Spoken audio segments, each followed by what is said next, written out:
Friend Table is bringing together a group of volunteers who will work with an individual or a family who's looking for some assistance.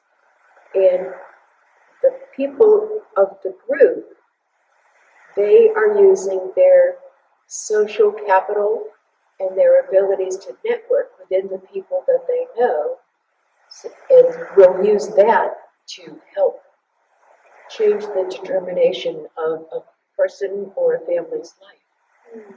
Mm-hmm. So it's very, interactive.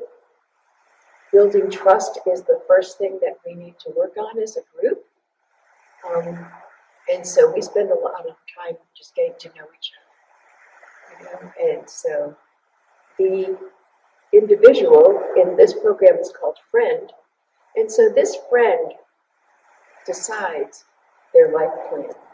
And we spend time talking about that and explaining it. And so this individual sets up a group of priorities that they are looking for to make change in their life. And then we ask them to number those priorities. What is the biggest thing that you want to accomplish? And so once that's determined, we guide an individual through the process. If they need a specific skill or a specific task done that someone in the group does not have, then we start reaching out to the people that we know. And so the reason why this program is so important is a lot of communities and faith communities do a lot of things to help people. They give. They give their resources, they give their time, they give things. But none of that makes long-term change. And our goal is to make long-term change for the individual so that they will know how to use, in the long term, they learn how to use their own social capital, to change the trajectory. And so this is a sustainable program. We will meet with this friend for probably a year, having regular meetings. The friend determines how often the meetings are, where the meetings will take place. It's their life, so they are in control. And sometimes those priorities change. Something comes up, and so we stop and we look at the priority that's in place. And so it's a beautiful opportunity to make change in people's lives. And that's probably the thing that gets us most excited, because we're blessed. As a faith community, we are so blessed. And so to be able to impart our life experiences that are similar to this friend's life experiences, we'll all grow through this experience, this process. And so that's just the idea of being able to get to know someone that has different experiences, and that how can we relate to that in an honest way and in an open way, and hopefully bring long-lasting, life-changing, opportunities for an individual. It's so wonderful. It sounds like a model that really supports authenticity and support of a community, not having to do it all on your own. And the autonomy of the friend being the one who determines what their priorities are. That's awesome. It's really a very exciting program that we're just so eager to get launched here. Right now we're in the process of training, and so we have a lot of conversations within our group of volunteers, and we're also, as I understand, recruiting a friend through this process as well. And they go through a process where they are, they're told everything about this program, what we're hoping for, what they might expect, and that they are in control. It is, after all, their life. And so we're hoping to have someone to work with before spring, which really right now feels very soon. But, and we're currently meeting every other week, so it's manageable for everyone on the team, and we're hoping that that will work for the individual that we're working with as well. And so the friend will determine how often and where we'll meet. I mean, they are in control, which is so important because everybody needs that autonomy. So I think this is a very powerful movement. Absolutely. It's been very successful. It's in 28 states, and all different kinds of organizations, are moving forward with this. So it's very exciting. It is exciting, yeah.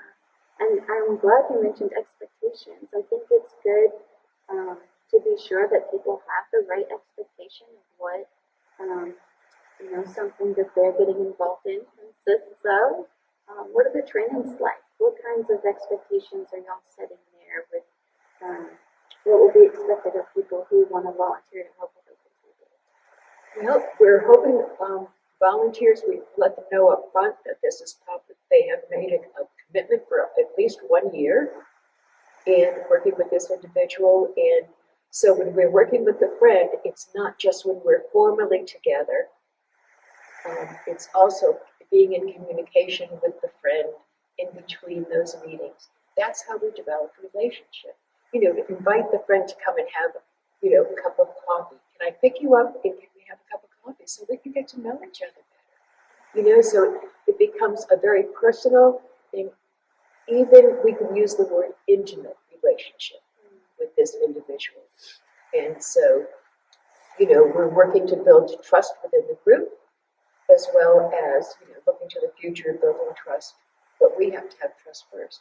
And so, so that's a critical part of our training. Also includes, in addition to reading a manual, we work together, throwing in ideas. What if this happened? How will we handle that? And so working around the potential things that would cause a break in trust. It's important us to have those scenarios prepared in advance so that we're able to deal with them as they come. So that's part of the training. Another part of the training is how do we help the friend create this life plan. It is their plan, but they may need some suggestions or more conversation about, because sometimes, a person that's coming out, let's say it's an individual that's coming out of, aging out of foster care. So this person is maybe 20 years old, and their life experience may not have equipped them yet to make those priorities. And so we, will nurture this individual and speak with them and guide them so that they can make the best decisions for themselves. And then, it's interesting because we all have this, we know people, that can help. And it's might be a very short commitment, but they would step in and work with the friend. The friend may have a car, but it doesn't work right. So the hope would be that someone in the group at the table would know someone who either has a ministry in helping people with cars or, would repair it for just, even a professional shop would have, be willing to repair this car for the cost of the parts. They would volunteer their talent and their time. And so, that's a part of the process. The training is to, primarily we're looking at helping this friend with their life plan and how do we guide them along that and be there, and plans change, right? And so for us to be willing to make that and able to make that shift quickly as well. That's so great. Yeah, all of that is really important to be sure you can be prepared to best help the friend when the time comes. Mm-hmm. Yeah, we're pretty excited. Good. That's so good. So we've talked a bit about how Open Table works. You've named the joys you're excited about and some challenges y'all are anticipating and how you might overcome them.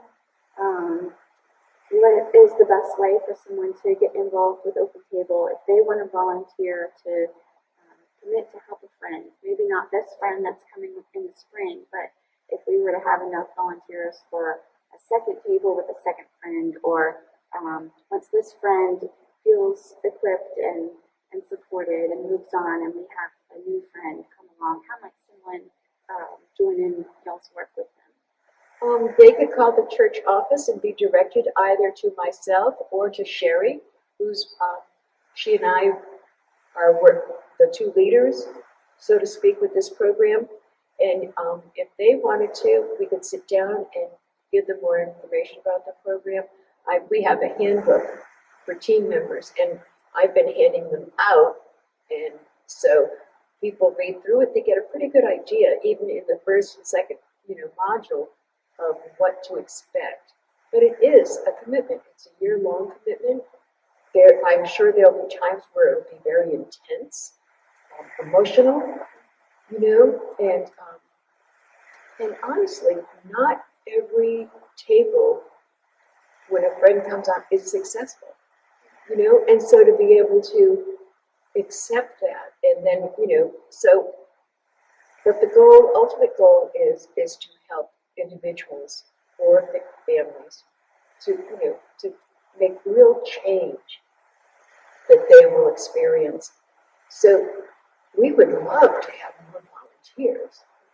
Right now there are 5 of us, and that's plenty to comprise a table.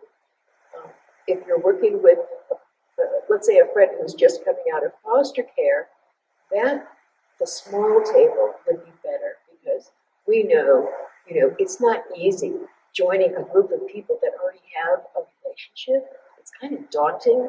And so when we're thinking of a young person, we're learning very quickly that 3 people surrounding this person with compassion and love, and developing that trust relationship is enough.